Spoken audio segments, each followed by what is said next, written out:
Hello and welcome to The Quiet Miles Voices in Motion, a series celebrating everyday endurance athletes whose stories often go unheard. These are honest, relaxed conversations about movement, life, joy, obstacles, and showing up. Not perfect journeys, but real ones. This space is about connection, shared journeys, and honoring the many ways endurance shows up in all of our lives. I'm Trina Dawkins, so let me introduce you to today's guest.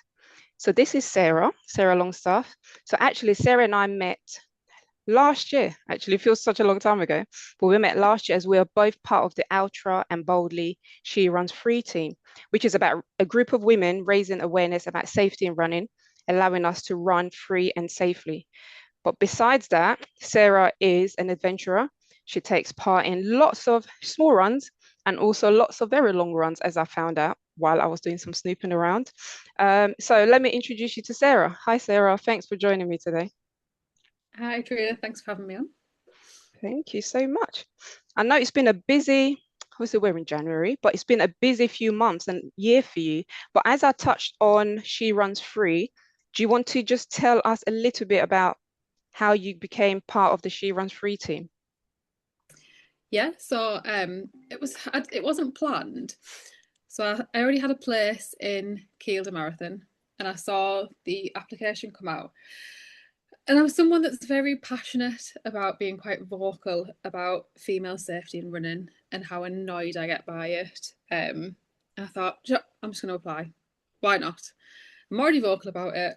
I've already got a place. If it doesn't happen, it's fine. And then I got an interview, and then a place.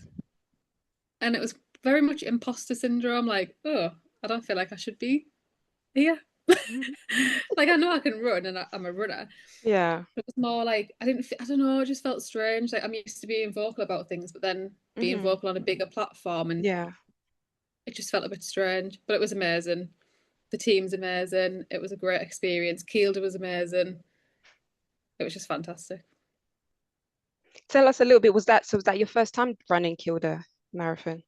No seconds. So I've done it in, I want to say 2022, maybe Okay. 2023. The years just sort Hmm. of blur. But I did it in the dark. So the Dark Skies series in March. I did the marathon then. And it was awful. I hadn't trained for it. I think I death marched from halfway. The legs went, didn't eat, didn't drink. It was horrendous. It was an amazing place to do it. It was an amazing Yeah. experience in the dark. But it was nice to go back and do it again and finish strong. And it was the first race where I cried my eyes out crossing the finish line. It just meant a lot. It was amazing. Oh, brilliant. So much. I'm going to just take it back a little bit. And we were talking about speaking a lot and advocating in terms of women's safety. I've come across some of the blogs that you've written as well, actually. What inspired you to start writing about women's safety? I think initially it was wanting to feel less alone and wanting to see it happens to me. Are there other people it happens to? Can we have conversations about it? Can I feel less alone? But then also, like, men don't really know about it. There's like a lot of men that I've spoken to that can't quite believe that we experience it, and they're the men that we need on our side to help make changes. And it was like, well, I'm going to talk about it, and it was hard initially because I don't know whether this is because I'm a woman and you sort of get brought up in a way and you thought, oh well, if you don't wear things that draw attention to you, things like this won't happen. Hmm. And I remember one incident where I'd been for a run and it was winter, and although I'm northern, I did have like leggings and a long sleeve on because it was really cold. And I was running in this. It wasn't dark completely; it was street lights, but it was a bit of a dark, secluded area. And two lads on a moped drove past and shouted "slut" at me. And straight away I was like, "But I'm not dressed like a slut." Mm, Like straight away it was like, well, I'm not, but it shouldn't matter what I was wearing. I could have been in right. shorts and a sports Mhm. bra, and that still wouldn't have been acceptable. And sort of, I thought if I talked about it, I might be able to change my feelings about it and anyone else that sort of probably feels the same and blames themselves. Mhm. But it is that when things happen, you're like, well, what did I do wrong? Did I cause that? Mhm. Is that my fault? And I think the more instances that have happened, and the more I've talked about it and talked to other women, that I've realised that it isn't my fault. It's men. Mhm. It's a male issue. I haven't caused it. Right. And what do the males say when you speak to them about it? Is it something that they heard like their friends kind of catcalling, or is this something that they've heard before? So I get quite a mixed response. Mm, I've had some men that have been amazing, and they'll message if I've posted something, they'll yeah, message and be like, "I'm so sorry you're experiencing this. Like, you shouldn't have to put up with this. I'm sorry on behalf of men." And that they know that they would never surround themselves with men, and they don't, and they're shocked by it, or they might not have a female friend that they're experienced, and they might share that. But I get the other men that I'll get that it's not all men. Well, I've mm, never said it is all men. I've mm, never once said every single man is going to do this.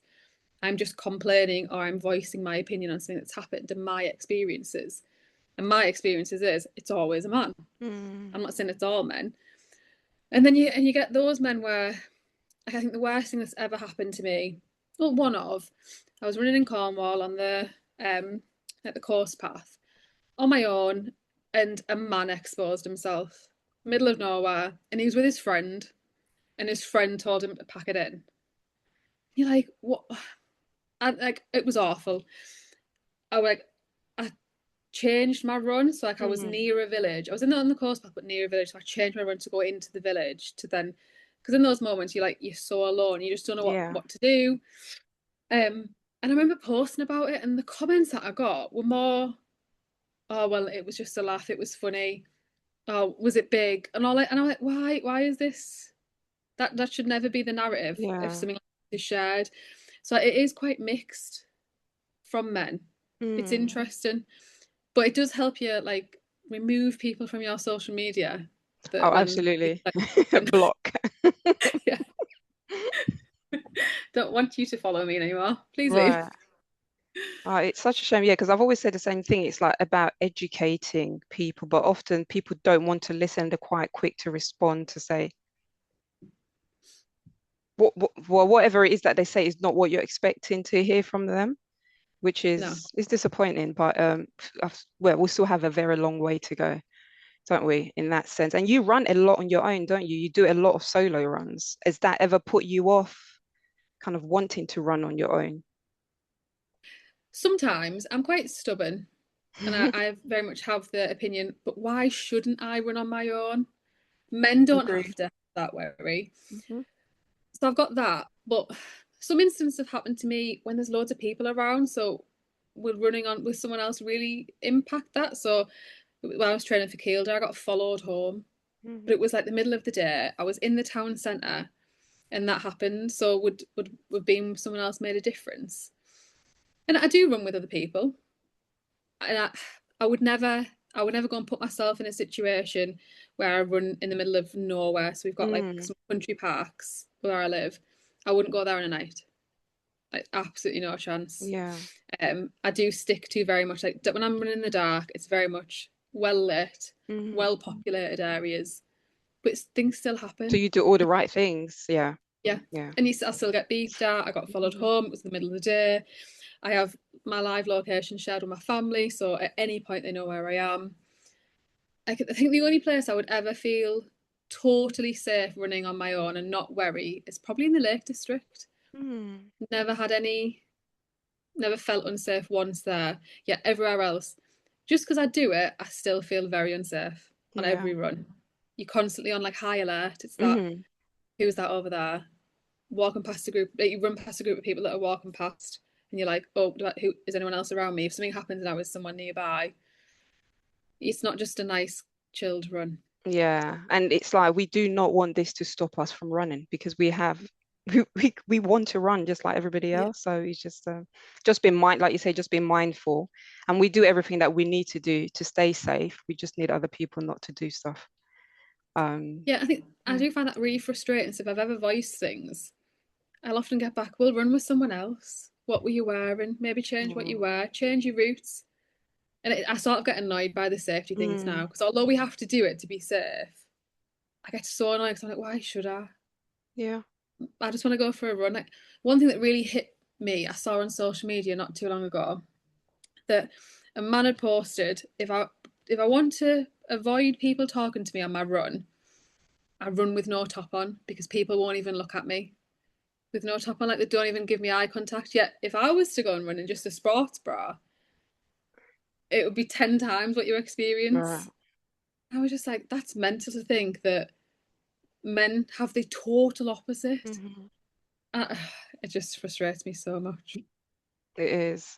And it's just, I feel like often when we speak about it, it's always like women in the room, but we don't need to speak to other women about it. We need these men who are committing these offenses or crime in a sense to hear how they make other people feel. But I guess as a team and She Runs Free, we'll continue to kind of do the work as well. But thank you for sharing that. How did endurance enter into your life? How did you start running? So I've always run, Mm. um, but I used to run to be skinny. As probably a lot of women have probably done at some point. It was very much to punish my body to lose weight, to be skinny. Um, and that continued. I ran on and off until probably not long before 2020, it's about 2019. Mhm. I started to run a bit more. Wasn't running anything more than a 10k though. It was just like casual running. And I injured my hip 2019, so I ran a bit too much, tore the cartilage in my hip. Wow. So I was getting treatment for that and investigating, and then COVID hit, and obviously that just delayed everything. So backwards and forwards. I had quite a funny story. I spoke to my physio not too long ago actually. It was probably 2021, 2022, probably 2021. I did a 10k race and I didn't do it because I was so scared about how unfit I was that I couldn't manage this Mm. 10k race. And that was the farthest I ever ran was 10k at that point. And now he jokes to say, well, you do marathons and ultra marathons now, but you couldn't even do a 10k back in 2021. So then finally got surgery 2022. I think that's right. All the years just as I get older, the years just sort of It's blur. just merged. Yeah. Yeah, so it was the end. I was about to turn 30. I was 29. It was like the November, December, and my birthday is in February. And I was having a bit of a meltdown about 10 and 30. And I decided to ask Instagram what to do. I was like, should I run 30k? Should I run 30 miles? Like, what should I do to like celebrate? To take my mind off it. And everyone voted to run 30 miles. And then I was like, oh, well, should I do it in a week, a day? And then everyone voted to do it in a day. Of course So they clearly, would. everyone on my Instagram clearly hates me. So I was like, do you know what? I'm going to do it. And there was a lot of people that didn't believe in me. One person I work with actually said, if you run 30 miles in a day, I will come into the office in fancy dress. Like, that's how much he was like, you will not do this. And I had only Motivation. ran 10k. Yeah. So 10k to like 50k is a jump. Mm. I did 3 training runs, like 3 long runs. I did 10 miles, 15 miles, and 18 miles, like 3 weeks in a row on the weekend. Wow. And then I went and ran 30 miles. And then What that was race it. was that? It was no race. I was on Oh, my you own. just went. Wow. North Yorkshire Moors in February. It was, I think, in the first 10 miles, it was rain and hailstone and windy, and I had to get changed in the car park because I was soaked. I wasn't prepared. And then I did 30 miles, I think in about 7.5 hours, which wasn't bad going Amazing. considering. That is so good. How Um, did you carry all your stuff? What did so you feel with? Like, I dragged my family along. So I had my dad, two of my sisters, my brother-in-law, my niece. They were in the car park, so they stationed themselves in the car park all mhm. day. My best friend turned up to cheer me on, which was like right at the end, and that was the boost I needed. And they had like snacks and clothes in the car for me. Um, and then at the end, didn't do anything right, didn't feel right, felt sick. This was the month before I had hip surgery, so I was in a lot of pain. Mm. So that wasn't ideal. But I did it, and then that was it. I had hip surgery the month after, and I had to take 6 months out of running, which was it was awful, hardest experience of my life. But then since then, I've just been back into it, Are you obsessed fully with it. recovered? Majority. I have a Yeah. weak hip now, so I have to work on recovery a bit more and Mhm. foam roll and stuff that I never do. And my physio just shouts at me. But I have to work on it. But apart from that, it's great. Amazing. So I've been snooping through your pages and you've done quite a few ultras actually. One of them was the Lakeland 50. Yeah. I know it didn't go to plan, but tell us a little bit about it And what did you learn about yourself through it? So I did it. I was on the start line twice, 2 years in a row. So 2023 was the first year I was there. Totally unprepared. Didn't know what was in store for me. Didn't really train. This is my story. I don't really I was train. going to say, this is sounding like a theme, Sarah. I didn't really. I didn't. I was think I was so like still new to it, and I was just on that buzz still, and I just thought, right, I'm going to enter the ballot, and then I got a place, and I was like, But oh I love that though. I love that you just say, you know what, I'm going to do something and just go for it. yeah. So I entered the ballot, got a place, didn't train for it. Well, I was running, but I Mm, didn't. I don't think I really knew what I was letting myself in for. yeah. So started the race. Um, Initially everything was fine. First 10 miles were going fine. I'd recce that bit of the routes. I knew what to expect, and it was after that point that I hadn't. And it was for the next 10 miles I started to experience breathing issues, and I'm asthmatic, Okay. so I just thought it was my asthma, and I was a bit stressed, and so I was taking my inhaler, but it wasn't working, so I was just Mm, walking. And I managed to get to the next checkpoint, and I was like, "Oh, can I see a medic? I think I'm having an asthma attack. I've taken my inhaler like I think it was 11 times." I mm, was like, "It's not working." So they saw me, they were chatting to me. The main medic was out collecting someone who broke an ankle. So I was with like the students that they have there. They were amazing, like really looking after me and calming me down. The medics turned up and asked a lot of questions. And when I was probably early 20s, I had some heart issues, mm. and I had like a leak in valve. And when I mentioned that, he was like, let's do some tests. So like hooked me up to this monitor. My blood pressure was like 180 something over, like, oh, it was mental. And he was like, right, okay, you're going to the hospital. We're going to put you on the sweeper bus and they're going to take you back to Coniston and then you can make your way to hospital. I was like, right, okay, that's fine. And then cue the hysterically crying because I thought I was just going to be able to go back out. So I'm Yeah. hysterically crying. And the checkpoint like manager they have was amazing, came and hugged me and looked after me. Oh, And I think that's really like, that what made me want to go back with how amazing everyone was. But then I'm still hooked up to this like machine, and then my blood pressure was spiked at like 190, and the bus driver was like, "I'm not taking it. I'm not risking it. Like if anything happens with a blood pressure that high, I'm not medically trained. I can't do anything." So they phoned an ambulance, and then an ambulance turned up with blue lights on, which was so embarrassing at this checkpoint. I'm sat there what in are we like dry like as robes. runners? You're like, I've got like a dry robe on, mm, foil blankets, these machines, and then like an ambulance turns up with its blue lights. And I was just like, oh no. So I was whisked off to Carlisle Hospital.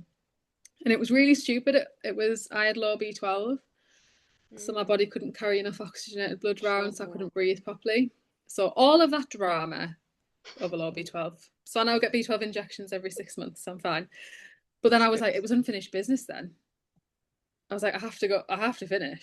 Like that was my first DNF. How It far was had you got in the race 20 actually? miles. Okay. So I was 20 miles in because everyone kept saying, why didn't you call for help between checkpoint? You couldn't breathe. I was like, I couldn't do that. I'm not getting Yeah. rescued. Sorry. Sorry, I've got a race to run. I'll drag myself. So I entered the ballot again. And this time I decided I'm going to get a coach.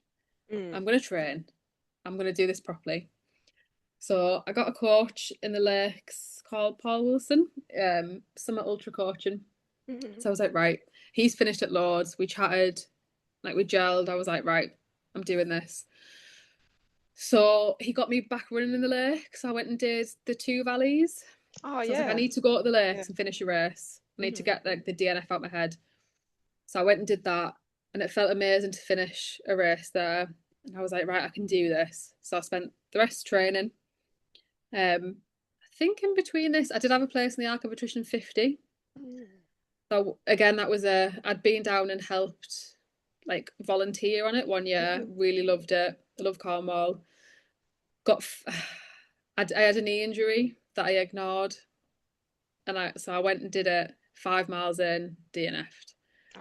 And I think it was a lot of the Lakeland DNF in me still, that fear of I'm in the middle of nowhere, I've got a knee Mm. injury, like I can't do this. And I don't think I needed to DNF. I think it was that fear, and I don't know. I think once you DNF once, it does become easier to DNF. Mm. So that had happened. Yeah. But I was like, I'm not letting this affect me.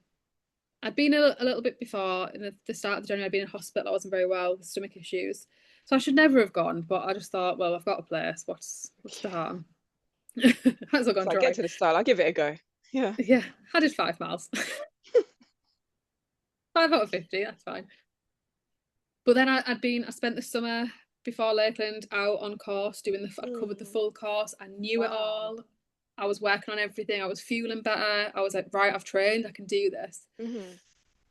Get to the start line. Everything's amazing. Really enjoying the first 10 miles. And it was just before the 10-mile checkpoint. I kicked a rock. And it was that way you don't lift your foot high enough. And like my bottom of my big toe Yeah. kicked this rock in the pain. I just thought to myself, I'm not quitting. This is not happening again. I am finishing this race. So got the next checkpoint, popped some painkillers. I was like, it'll be fine. It's all gonna be fine. Did you look at your toe? No. I was like, I'll just keep going. Deal with that But later. yeah, it's not my problem right now. That's the finish line problem. Got to the next checkpoint, 20 miles in, and that was the one that I DNF'd at Mardale. Hmm. And I was like, I can do this. It's fine. I actually sat down, and it had been really boggy that year, so I changed my socks because I was like, right, I'm gonna Oh, swap my good. socks out. My foot looked okay, a little bit swollen, but Mm. looked okay. I was like, this is gonna be fine. And there was a girl who I'd seen earlier, and I'd asked if she was all right, and she'd said yeah.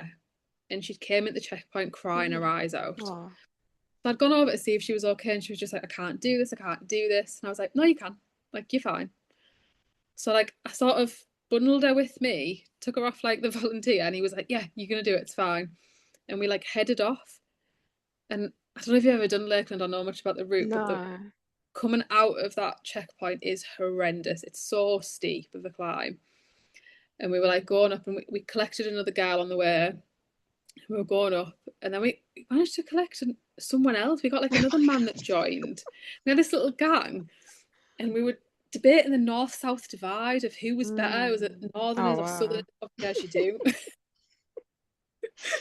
And I was like, we can do this. And I remember at one point, this girl that was crying, called Charlotte, um, said, if I was, I think I said that the top's not far away. And she was like, if you're lying, I'm going to take a rock and smash your head in. I was like, it's totally fine. I'm going to get there.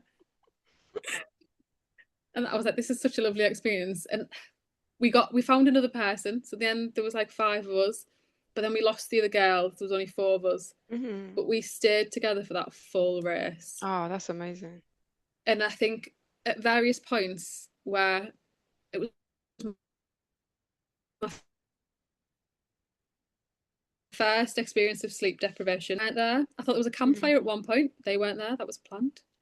Um, and I probably could have ran part of the race a bit faster, but I was like, I've got these people that I've forced along with me, and I was like, Yeah. I'm going Now to you're save them. coaching them through the rest of the race at this point. I've made them continue, and it was just amazing. We had so many amazing conversations, and that's one of the best things about these sorts of events. Like you meet these strangers, you will Mm. tell them your life story at an event, and then you stay in touch. That's so Like good. afterwards, like you sort of trauma Yeah. bonded Hmm. it now.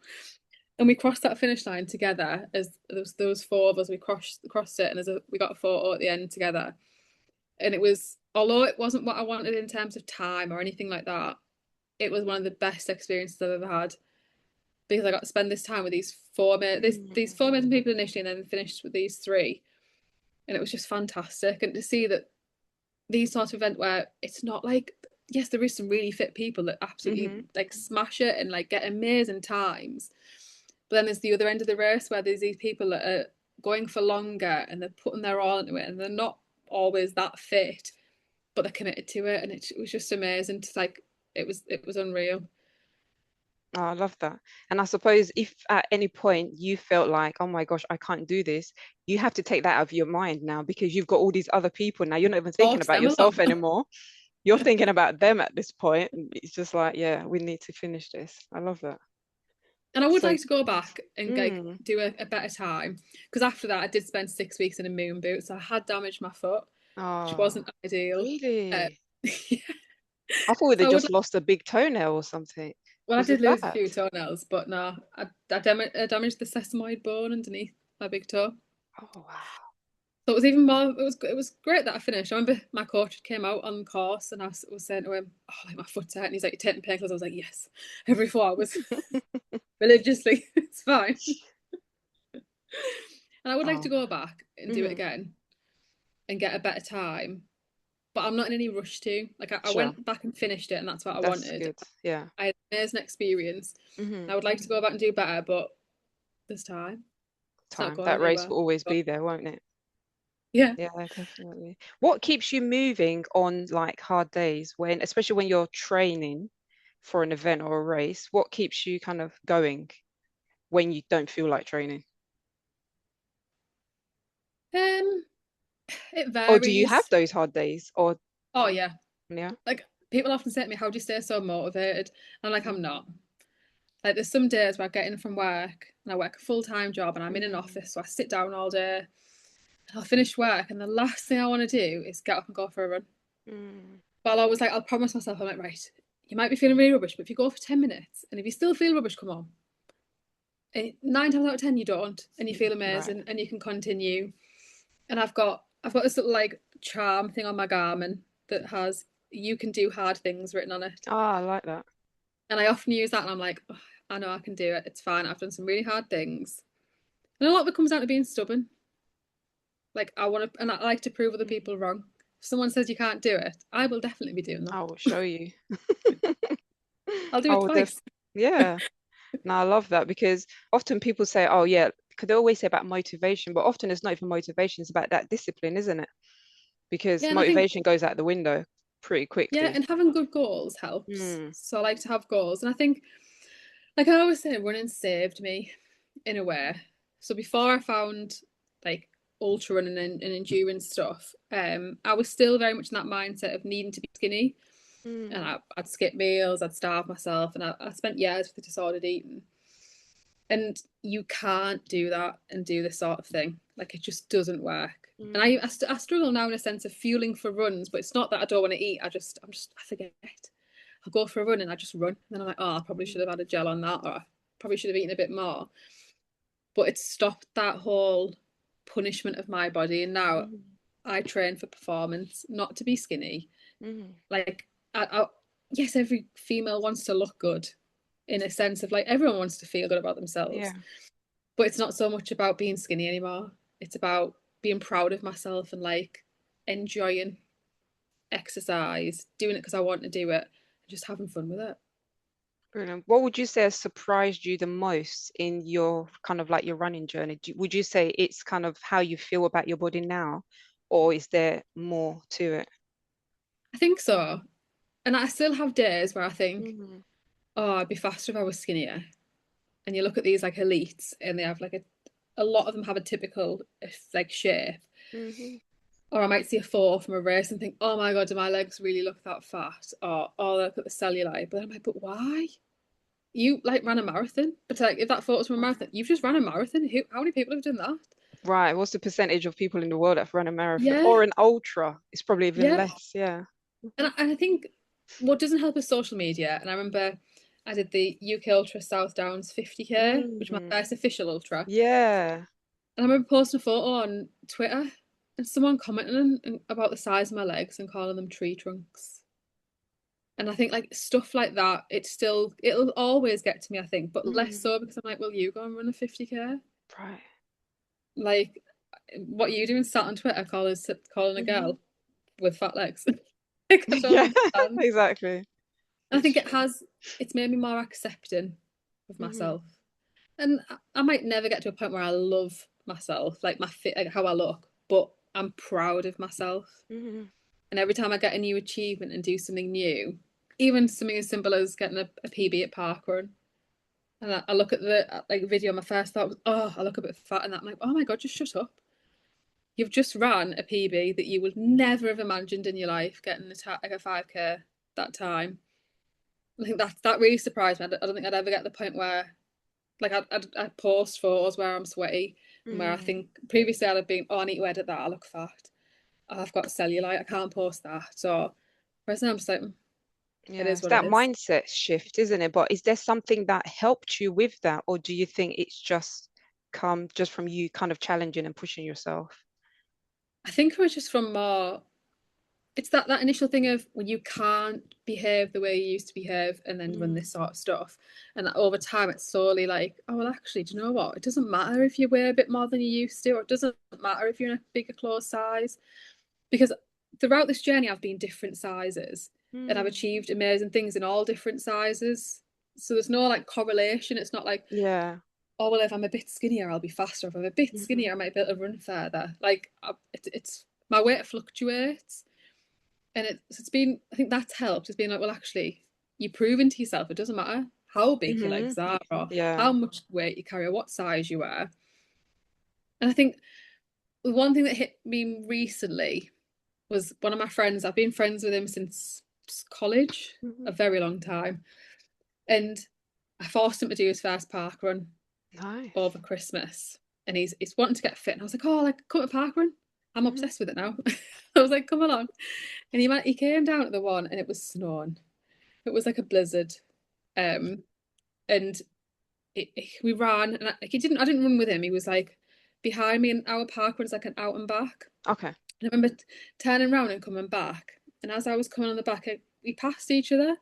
I like cheered him on a little bit, and then I waited at the end and like cheered him on to finish. And then he messaged me later on to say like that was the happiest he has ever seen me. Oh, And he's like, really? yeah, and he's like, I've known you for years. You've been through a lot, and like there is a lot in my life that I've gone through. Mm. And he was like, I've never seen you so happy as when I saw you running today. And a few people have said I did a Yeah. race at the start of last year, and someone said every time I saw you, you were smiling. And I was like, it just makes me happy. Yeah. I think people, that outside validation, which probably isn't great, but it's that little reminders of that's how Mm. happy it's making me. Like other Hmm. people can see it. Yeah, no, definitely. And those days when you don't want to get out for a run, you know how you're going to feel after the run. So it kind of Yeah, encourages you to, like you said, just go do 10 minutes and see how you feel, do 15 minutes yeah. and see how you feel. Amazing. I'm so glad that you're getting more people into park runs. I I'm mean, it's still very new free. to it. I've Yeah. only done 9. I mean, I've been doing park run for about 8 years. I think I'm still like I'm 53. Are So you it's not a really? lot. It's like More maybe than one 9. every 3 months. But getting there, getting there. So what's your next challenge? What's your next race? Um, I've got some little ones booked.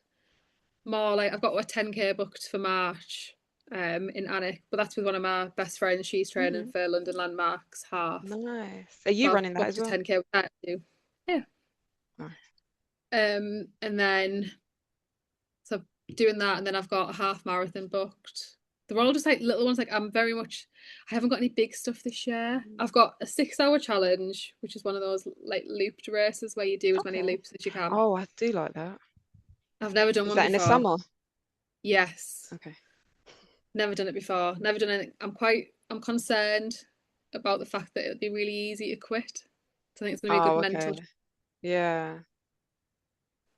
Start working out some strategies. Yeah, Do but you then I'm listen to thinking music when you run? it varies. Mm. Sometimes I do, sometimes I don't. I think it depends what like how much of a push I need. Mm. Um, so that'll be interesting. And then think of another ultra for September, one of the 13 valleys, I think. But I Mm. just don't know what distance yet. Okay. I like how you say little races, but you say a half marathon, and I it's just know, and like, it's really bad. yeah. I feel I feel You're bad just when I like, do that's it. And 13 miles. I was on about this over Christmas, and I was like, I feel really bad because I'll go, oh, I'm just doing a 10K, or it's just a half, or I'm just doing a marathon. Yeah. And I keep going, Sarah, stop, because to other people, that isn't a just. That might be something they would never even dream of. And you're downplaying it. And I was like, I need to stop that. It's not just doing a half marathon. No, it's I need to amazing. stop. Yeah, we just forget how, yeah, yeah. Yeah, because we just like running a long way. So to us, it's just like it's a small number. But I mean, there are days Yeah. when I struggle to run a 5K, to be fair. Oh, me So too. And I think the shorter distances, I find it harder and there's more pressure. yeah, I'd rather run a marathon than a yeah. 5 or 10K race. Because it takes me like 5K to warm up. Yeah. and then I get into the race, then I can start. So if it's a 5K run, it's quite a difficult one. Is there anything that we haven't spoken about that you would like to share? I don't think so. Any tips for anybody that's new or want to get into running, that's a bit anxious, don't know where to start? Try parkrun. It is. Although I hated it for years. I don't know why I hated it. I just felt like it wasn't for me. I think Hmm. probably a lot of outside pressure, thinking, oh, people are going to judge me. I'm going to Yeah. be too slow. But parkrun is literally for anyone. That you see so many different types of people running, walking, and I think that helps if you are nervous to go on your own. Hmm. Like you'll generally find people that'll go to a parkrun with you. Which I think just go and do it. You don't need to invest in all of the really expensive stuff. Like I Mm. spent so much money on running equipment and like everything. I'm like all the gear, no idea type of person. But like to start with, you don't. You need a Mm. decent pair of running trainers, and it doesn't matter what you are. Like it really does not matter. You don't Yeah. need matching outfits. You don't need to look good. Be prepared to be sweaty and have a red face, and it's totally fine. Like that's normal. Brilliant. So just start where you are and Yeah, just go with that. Oh, brilliant. So are you on social media? Okay, tell yeah, people where they can find you if you don't mind sharing. yeah. So mainly Instagram, and it's just my full name, Sarah Longstaff. And obviously you blog as well. Do you share that on your Instagram page as well? Yeah, so I'm not. My blog is very much like a diary. Sure. If you've read it, Yeah. it's very Yeah. it's touches on so many different Reflection. things, Yeah.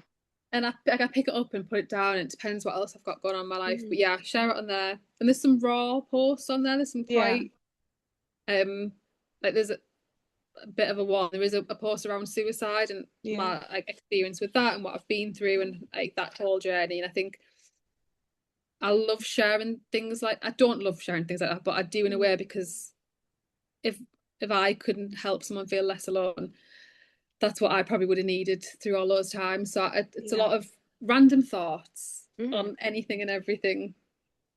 Helpful random thoughts and reflection. Yeah, Yeah, no, definitely. Thank you. Thank you so much. Really, really enjoyed talking to you, Sarah. Thanks for joining thank me you. today. Thank you for Thanks. having me on. Have a good day. All right, take care. Bye. Bye.